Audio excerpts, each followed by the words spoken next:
नमस्कार। आज तीसरे चरण का मतदान हो रहा है। 7 मई है। 18वीं लोकसभा के लिए हम मतदान कर रहे हैं।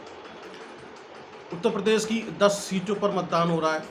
वैसे 93 सीटें हैं जिन पर मतदान चल रहा है।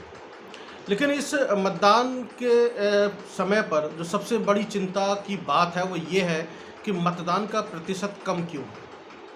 एक तो इस पे हमें सोचना चाहिए, क्या पॉलिटिकल पार्टीज़ के ऊपर से भरोसा उठ गया है लोगों का, और यदि लोगों का भरोसा उठना शुरू हो चुका है तो ये सोचना होगा हमारे सभी पॉलिटिकल पार्टीज़ को और चुनाव आयोग को।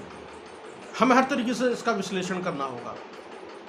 क्या उनको जनप्रतिनिधियों को जो टिकट दी जाती हैं, प्रत्याशियों को टिकट दी जाती हैं, जनप्रतिनिधि तो आप लोग चुनते हैं, प्रत्याशियों को जो टिकट दी जाती है या प्रत्याशी चुने जाते बनाए जाते हैं उन पे भरोसा नहीं है, वो पसंद नहीं आ रहे हैं, या फिर नेताओं का दल बदल हो जाना कि चुनाव जीतने के बाद ये कहीं भी इधर से उधर जा सकते हैं, इसके ऊपर एक भरोसा उठ गया है इसकी वजह से। दूसरा, जो प्रत्याशी बनाए जाते हैं उनका जब सामाजिक स्तर पर या राजनीतिक स्तर पर विरोध होता है, इसके बावजूद भी पार्टी उसमें भरोसा जताते हुए टिकट देती है, ये भी एक वजह हो सकती है क्या। और पैराशूट लैंडिंग वाले या फिर यूँ कहें कि कोई भी किसी को भी कहीं से भी चुनाव लड़वा दिया जाता है। जैसे सपोज यदि कोई मुरादाबाद में रहता है उसको गाजिया से चुनाव लड़वा दिया, गाजियाबाद वाले को बनारस से चुनाव लड़वा दिया, तो ये सभी क्या इसका भी असर पड़ा है, ये इस पर हमें सोचना होगा। हिंदी बेल्ट में लोगों के जो है रुझान कम हुए हैं, जबकि साउथ में मतदान सही चल रहा है, वेस्ट बंगाल में मतदान सही चल रहा है।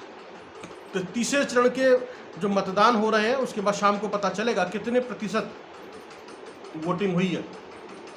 यदि इस बार भी हिंदी बेल्ट में वोटिंग का प्रतिशत लगभग वही रहता है तो फिर सभी पॉलिटिकल पार्टीज़ को सोचना होगा कि आखिरकार हम क्या कर रहे हैं, किस तरह से हम चुनाव प्रचार कर रहे हैं, क्या हम लोगों के मुद्दे नहीं उठा पा रहे हैं, या हम क्यों मैनिफेस्टो में बात नहीं करते हैं, और जिस तरह की राजनीतिक भाषणबाजी होती है क्या उसका स्तर इतना अच्छा है कि लोग उससे कन्विंस हो सकें।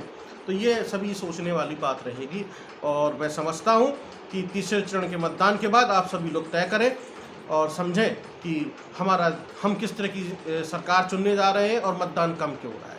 बहुत बहुत धन्यवाद। देखते रहिए आप डेमोक्रेसी मॉनिटर।